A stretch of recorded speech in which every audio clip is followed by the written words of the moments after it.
இதில் trajectory of satellite with respect to sun, அதாவது Sun சென்டரில் இருக்குது, அதை சுற்றிலும் எர்த்து சுற்றி வருது, எர்த்தில் ஒரு சேட்டலைட் விட்டுருக்குறோம், அந்த சேட்டலைட்டோட ட்ராஜெக்ட்ரி சன்லேருந்து பார்த்தா என்ன இருக்கும் அப்படிங்கிறத இந்த வீடியோவில் பார்க்க இருக்கிறோம். அதுக்கு ஸ்பைரோகிராஃப் மாடலை பயன்படுத்துகிறோம். இதில் நமக்கு பிடிச்ச டிராயிங் பண்ணக்கூடிய இன்ஸ்ட்ருமெண்ட் இது. இதில் ஒரு பெரிய சர்க்கிள் வீல் இருக்குது, அதுக்குள்ள ஒரு இன்னர் வீல், இது இப்படி சுற்றி சுற்றி வர்ற மாதிரி இருக்குது. அப்புறம் இதில் நிறையா ஹோல்ஸ் இருக்குது. ஸோ அந்த ஹோலில் எதையாவதுல உள்ள பெண்ணை வச்சுட்டு அந்த இதை அமுத்தி பிடிச்சிட்டு அப்படியே வரைஞ்சோம்னா நமக்கு படங்கள் வரும். அதை நீங்கள் ஏற்கனவே பார்த்துருப்பீங்க. ஸோ இந்த இன்ஸ்ட்ருமெண்ட்டுக்கு பேர் ஸ்பைரோகிராஃப்னு பேர். இது பிளானட்டரி மோஷனை ரிசம்பிள் பண்ணுது. இப்போ இது ஒரு பெரிய சர்க்கிள், இந்த பெரிய சர்க்கிள் இருக்குது பாருங்கள், இதுதான் இது பெரிய சர்க்கிள். அதுக்குள்ளார ஒரு சின்ன சர்க்கிள் இந்த இருக்குது, சின்ன வீல். இந்த சின்ன வீலுக்குள்ள ஒரு ஹோல் இருக்குது. இப்போ இந்த சென்டர் ஆஃப் த சின்ன வீல் இருக்குது பாருங்க, அதைத்தான் நான் இந்த சென்டர் இருக்குல்ல, பெரிய வீலினுடைய சென்டரில் சன் இருக்குதா எடுத்துக்கிடுவோம். சின்ன வீலினுடைய சென்டரில் எர்த் இருக்குதா வச்சுக்கிடுவோம். அப்போ என்ன அர்த்தம், இப்படியே சுற்றி வர்றப்ப என்ன அர்த்தம்னா சென்டர் இப்படி ஒரு சர்க்குலர் பாத்தில் வருதுல்ல, அப்போது இது சுற்றி வருதுன்னா என்ன அர்த்தம் அப்படின்னா இது சென்டரில் உள்ளது, அதாவது எர்த்து சன்னை சுற்றி வருது. ஸோ இந்த எர்த்துங்கிறது சென்டர் ஆஃப் த பாயிண்ட். இது ஈன்னு குறிச்சிருக்கிறேன், இது எஸ்ன்னு குறிச்சிருக்கிறேன். ரெண்டுக்கும் இடையே உள்ள இந்த டிஸ்டன்ஸு கேபிட்டல் ஆர்னு வச்சுருக்கிறோம். ஓகே, அடுத்தது இந்த ஹோல் இருக்குதே சின்ன ஹோலு, அந்த ஹோலில் தான் ஒரு சேட்டலைட், ஏதோ ஒரு சேட்டலைட், ஃபார் எக்ஸாம்பிள் மூணுன்னு வச்சுக்கிடுவோம். மூணு இந்த சென்டரில் இருக்குது, இந்த அதாவது இந்த ஹோலில் இருக்குது. அப்போ எர்த்துக்கும் மூணுக்கும் இடையே உள்ள டிஸ்டன்ஸ் தான் ஸ்மால் ஆர். ஸோ அந்த வெக்டாரில் குறிச்சோம்னா இது ஸ்மால் ஆர் வெக்டார், இது கேபிட்டல் ஆர் வெக்டார். எஸ்இங்கிறது கேபிட்டல் ஆர் வெக்டார், இஎம்ங்கிறது ஸ்மால் ஆர் வெக்டார். இந்த ரெண்டு கண்டுபிடிச்சிட்டோம்னா சன்னை பொறுத்து மூணு எப்படி இருக்குங்க பார்த்துடலாம். அது ஆர்எம்எஸ். ஆர்எம்எஸ்னா இந்த ஆரையும் இந்த ஆரையும் கூட்டினோம்னா இந்த வெக்டார் கிடைக்கும். ஸோ இதனுடைய பொசிஷன் இங்கேருந்து பார்த்தா எப்படி இருக்கும், என்ன ட்ராஜெக்டரி இருக்கும் அப்படிங்கிறதா இந்த டிஃப்ரெண்டான pictures. So mathematical simplified mathematical formulation. இப்போ எர்த்து எந்த இதில் ரொட்டேஷன் ஆகுதுன்னா ஒரு சர்க்கிளில் ரொட்டேட் ஆகுது. ஸோ எர்த்து இதுக்குள்ளே சுற்றி வர்றப்ப ஒரு சர்க்கிளாக சுற்றி வருது. சர்க்கிளினுடைய parametric equation R cos omega t R sine omega t. Omega ஒன்றுங்கிறது angular frequency of the earth, ஆறுங்கிறது சன்னுக்கும் எர்த்துக்கும் இடையில உள்ள டிஸ்டன்ஸ். ஒமேகாங்கிறது ஒரு சுற்றி வர்றதுக்கு எவ்வளோ நேரம் ஆகுங்கிறத பொறுத்து 2π/tங்கிறது. ஸோ எர்த்தினுடைய பொசிஷன் இன்ஸ்டன்டேனியஸ் பொசிஷன் என்னன்னு சொல்லுது இந்த ஈக்குவேஷன். அதே மாதிரி இது மூணுடைய position with respect to the earth. எர்த்தை பொறுத்தவரையில் மூணுடைய பொசிஷன் என்ன அப்படிங்கிறது small R cos omega 2t, small R sine omega 2t. Small ஆருங்கிறது மூணுக்கும் எர்த்துக்கும் இடையில உள்ள டிஸ்டன்ஸு. ஒமேகா 2ங்கிறது மூணு எவ்வளோ சுற்றுங்கிற அந்த 2π/t. ஸோ அதிலிருந்து இதுவும் கண்டுபிடிச்சிடலாம். ஸோ இதிலிருந்து இந்த ரெண்டு வெக்டாரையும் ஆட் பண்ணோம்னா நமக்கு மூணு வித் ரெஸ்பெக்ட் டு சன் என்னன்னு கிடச்சிடும்.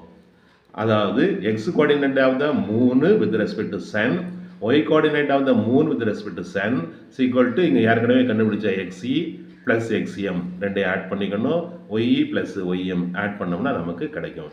ஸோ அதே தான் நம்ம எக்ஸலில் போட்டோம்னா இந்த எக்ஸலில் நம்மளுக்கு போடுறப்ப இதை மாதிரி வரும். அது எப்படிங்கிறத நான் டீட்டெயிலாக சொல்கிறேன். ஸோ இதில் நம்ம மாற்ற வெவ்வேறு ட்ராஜெக்ட்ரி நமக்கு இதில் கிடைக்கும். Trajectory of satellite with respect to sun, spirograph model. இது ஏற்கனவே இப்போ டிஸ்கஸ் பண்ணோம். இது சென்டர் ஆஃப் த சன், இது எர்த்து, எர்த்துலேருந்து எங்கே மூணு இருக்குது. ஸோ எர்த்தினுடைய ஆர்பிட்டு அது கேபிட்டல் ஆர் காசு ஒமேகா 1tங்கிறது X coordinate of the earth with respect to sun. R sine omega 1tங்கிறது ஒய் காம்பனண்ட். இது சர்க்கிளினுடைய பேராமெட்ரிக் ஈக்குவேஷன். அதே மாதிரி எக்ஸ்எம் ஒய்எம் அப்படிங்கிறது X and Y coordinates of moon with respect to earth. So இதனுடைய radius பார்த்தீங்கன்னா small R, இதனுடைய frequency omega 2. So அதுக்குள்ள ஈக்குவேஷன் இதே மாதிரி தான் இங்கே பார்த்தீங்கன்னா சன்னுக்குலேருந்து எர்த்துக்கு வரையக்கூடிய vector position vector capital R, எர்த்துலேருந்து மூணுக்கு வரையக்கூடிய position vector small R. So இந்த வெக்டாரையும் இந்த வெக்டாரையும் கூட்டோம்னா இந்த வெக்டார் கிடைக்கும். That is a main concept. இது என்ன அப்படின்னா இந்த சேட்டலைட்டினுடைய அதாவது மூணுனுடைய position with respect to sun. அதாவது என்ன ஸ்டோரினா, எர்த்தை சுற்றிலும் நிறையா சேட்டலைட்டு விட்டுருக்குறோம். அது எர்த்தை சுற்றி சுற்றி வந்துகிட்டு இருக்குது.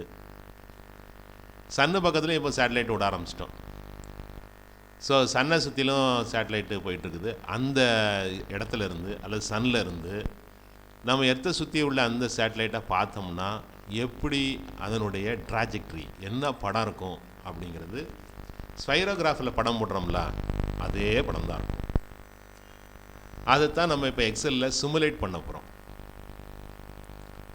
ஆக இங்கே sun earth distance capital R என்ன அப்படிங்கிறது இங்கே கொடுத்துருக்குறோம். அது 100ன்னு எடுத்துருக்குறோம். அதுக்கடுத்தது earth satellite distance small R, ஏதோ நம்பர் கொடுத்துருக்கோம், 75 60 ஏதோ ஒன்று கொடுக்குறோம். Period of rotation of earth, அதாவது எர்த்து சன்னை ஃபுல்லாக சுற்றி வர்றதுக்கு எவ்வளோ நேரம் ஆகும் அதை 100ன்னு கொடுத்துருக்குறோம். எவ்வளோ வேணாலும் கொடுக்கலாம், 360 வேணாலும் கொடுக்கலாம். Period of rotation of satellite அது என்ன அப்படிங்கிறது நம்ம கொடுக்குறோம். ஸோ இதெல்லாம் வந்து இன்புட். இதில் இதையும் மாற்ற சேட்டலைட்டினுடைய பொசிஷன் என்ன, சேட்டலைட்டு எர்த்தை பொறுத்து எவ்வளோ டிஸ்டன்ஸில் எவ்வளோ டயத்தில் சுற்றுது அப்படிங்கிறது மாற்றிக்கலாம். ஸோ இதிலேருந்து ஒமேகா 1 கால்குலேட் பண்ணுறோம். ஒமேகா 1ங்கிறது 2π/T1. T1 எதில் இருக்குது அப்படின்னா இங்கே பார்த்தீங்கன்னா A6ல் இருக்குது. ஸோ 2π/A6ங்கிறது ஒமேகா 1. ஒமேகா 2ங்கிறது 2π/A8. இங்கே பாருங்கள், இது A, இது 8. ஸோ A8ல் T இருக்குதுனால 2π/A8ங்கிறது ஒமேகா 2 கிடைக்கும். ஸோ இந்த ரெண்டுலேயும் ஒமேகா 1 ஒமேகா 2வும் கால்குலேட் பண்ணுறோம். அதுக்கு அடுத்தது இந்த காலத்தில் டைம் போட்டுக்கிறோம். ஸோ T = 0 1 2 3 4 அப்படின்னு போட்டுக்கிறோம். இங்கே வந்து 100 பீரியட் ஆஃப் ரொட்டேஷன் 100 போட்டுக்கனால ஒரு ரொட்டேஷனாவது வரணுங்கிறதுக்காண்டி இங்கே T வேல்யூ வந்து 100 வரை கொடுத்துருக்குறோம். இன்னும் 200 300 கொடுத்தோம்னா அத்தனை ரொட்டேஷன் எர்த்தனுடைய ரொட்டேஷன் வரும்.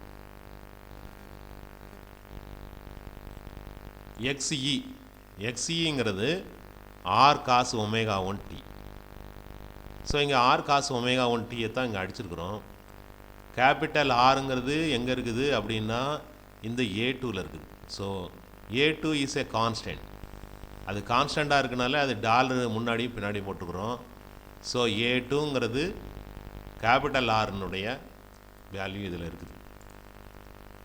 அப்புறம் காசு ஒமேகா 1T, ஒமேகா 1 இதில் இருக்குது அப்படின்னா A10ல் இருக்குது. So that is also constant. So அதுக்கு முன்னாடி ஒரு டாலர் பின்னாடி ஒரு dollar. So R cos omega 1 வந்துடுச்சு டைம்ஸு T. Tங்கிறது எங்கே இருக்குது, B2ல் இருக்குது. ஸோ இதை போட்டோம்னா இதை அப்படியே கீழே எழுத்து விட்டோம்னா R cos ஒமேகா T கம்ப்ளீட்டாக வந்துடும். ஸோ இந்த கிராஃப் போட்டோம்னா ஒரு காஸ் கர்வு வரும். போட்டு பார்க்கலாமா? ஸோ ஒரு ஃபுல் சைக்கிள் காஸ் கர்வு வந்துருக்குது. அதே மாதிரி இப்போ இங்கே வந்து ஒய்ங்கிறது என்னென்னா R sin omega 1T. So இங்கே பார்த்தீங்கன்னா ஆறுங்கிறது A2ல் இருக்குது. ஸோ A2க்கு டாலர் முன்னாடி பின்னாடி போடணும். சைன் A10ங்கிறது ஒமேகா 1 டைம்ஸ் T. Tங்கிறது B2ல் இருக்குது. காசுக்கு எப்படி எழுதணுமோ அதே மாதிரி சைனுக்கு எழுதியிருக்கணும். ஸோ இது capital R sine omega 1t தான் இங்கே இருக்குது. அதை அப்படியே இழுத்து விட்டோம்னா சைன் கர்வ் கிடைக்கும். அவ்வளோதான், ஒரு சைக்கிளில் உள்ள சைன் கர்வ் கிடைக்கும்.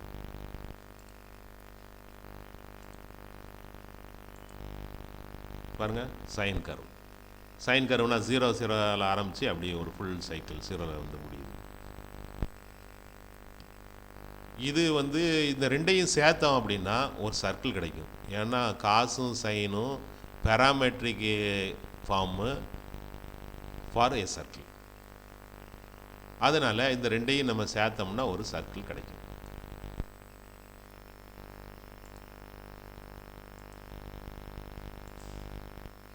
ஒரு சர்க்கிள் கிடைக்கும்.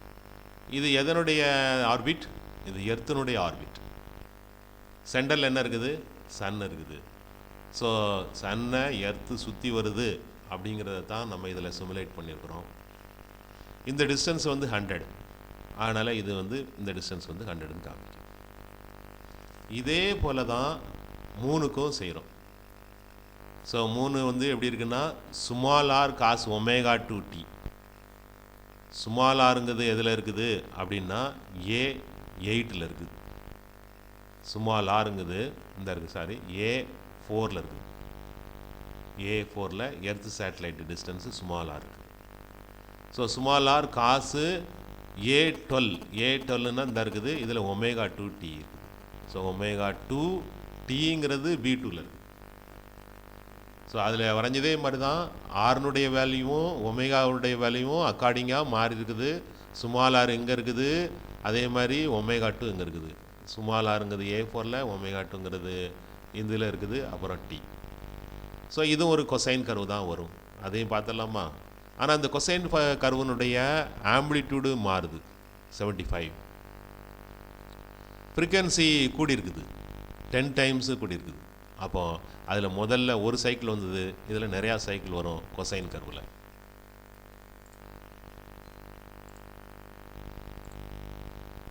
பார்த்தீங்களா? ஸோ கொசைன் கர்வு மேலேருந்து ஆரம்பிச்சிருக்குது, அது ஒரு 10 சைக்கிள் கிட்ட வந்திருக்கு. அதே மாதிரி தான் ஒய்எம்ங்கிறது small R sine omega 2t. இங்கே பாருங்கள், ஸ்மால் ஆருங்கிறது A4ல் இருக்குது. A4ல் ஸ்மால் ஆர்னுடைய வேல்யூ இருக்குது. A12ல் ஒமேகா 2 இருக்குது. அது கான்ஸ்டண்ட்டாக இருக்கனால டாலர். B2ங்கிறது டைமு. ஸோ இது வந்து sine small R sine omega 2t இந்த காலத்தில் போட்டிருக்கிறோம். அதை அப்படியே இழுத்து விட்டுருக்குறோம். ஸோ இந்த கர்வு போட்டாலும் சைன் கர்வ் வரும். ஆம்பிளிடியூடு 75, ஃப்ரீக்வன்சி வந்து 10 டைம்ஸ் இருக்கும். ஸோ இந்த கர்வு பார்த்தீங்கன்னா சைன் கர்வு.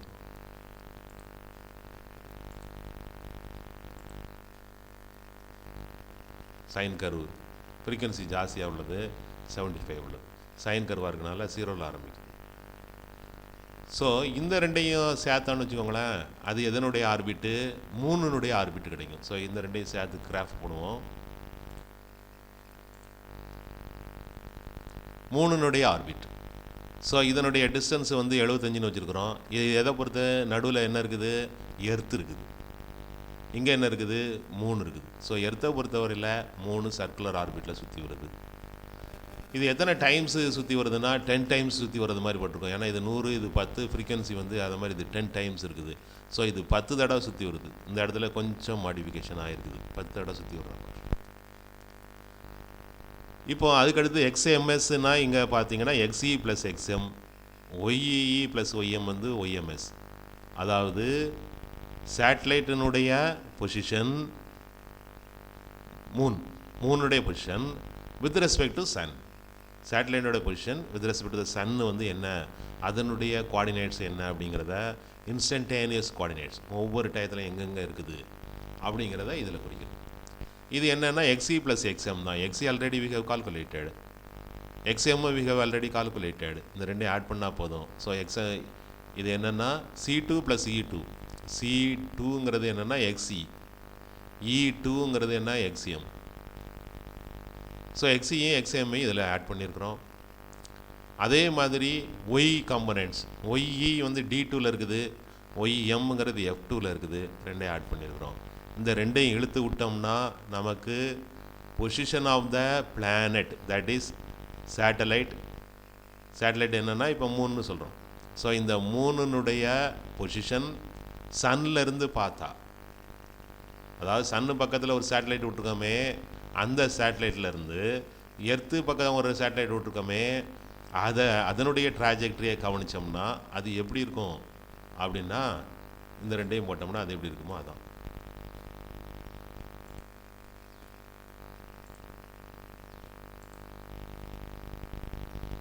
ஸோ இதுதான் மூணுனுடைய அல்லது சேட்டலைட்டினுடைய trajectory with respect to the sun. இது வேறு ஒன்றும் இல்லை, நம்ம ஸ்பைரோகிராஃபில் வரைஞ்ச அதே படம் தான். இதை நம்ம மாற்ற என்ன ஆகுதுன்னு பார்க்கலாம். சேட்டலைட்டுக்கும் எர்த்துக்கும் இடையில உள்ள டிஸ்டன்ஸு 75 இருக்குது. 75னா இது 100. ஸோ ரொம்ப ஜாஸ்தியாக இருக்குது. இதை கொஞ்சம் குறைச்சோன்னு வச்சுக்கோங்களேன்.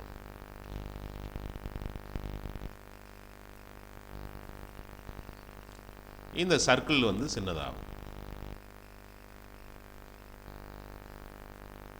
இன்னொருக்கு பாருங்கள், இதை 50ன்னு கூட்டுறேன்.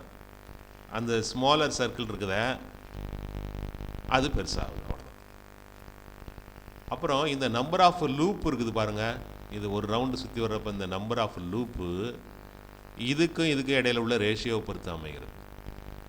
இது 100ன்னு வச்சுருக்குறோம், இது 10ன்னு வச்சுருக்குறோம். இது 10ன்னு வைக்காமல் ஒரு 20ன்னு வைப்போமே. 20ன்னு வச்சா 100/20 வந்து 5ன்னு இருக்குது. ஸோ இதில் ஒரு 4 லூப்பு எக்ஸ்ட்ராவாக எல்லாத்தையும் சேர்த்து ஒரு லூப்பு 5 லூப்பு.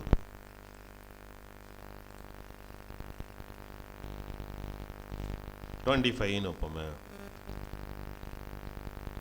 25னா 100/100/25 4 லூப்ஸ் இருக்கணும். 1 2 3 4 லூப்.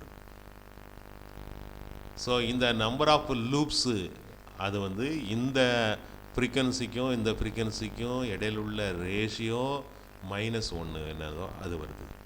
ஓகே, ஸோ இப்போ நம்ம என்ன பண்ணியிருக்கிறோம் அப்படின்னா, எக்ஸலில் ஒரு சேட்டலைட்டினுடைய ட்ராஜெக்டரி சிமுலேட் பண்ணியிருக்கிறோம். சன்லேருந்து எந்த சேட்டலைட்டுனாலும் சரி தான், எர்த்துக்கு மேலே விட்ட எந்த சேட்டலைட்னாலும் சரி தான், அந்த சேட்டலைட்டினுடைய ட்ராஜெக்டரி பொசிஷன் என்ன இருக்குது, எந்த டயத்தில் அது என்ன இருக்குது அப்படிங்கிறது சிமுலேட் பண்ணியிருக்கிறோம். இது வேறு ஒன்றுமே இல்லை, ஸ்பைரோகிராஃபில் வரையக்கூடிய படங்கள் தான். Okay, thank you.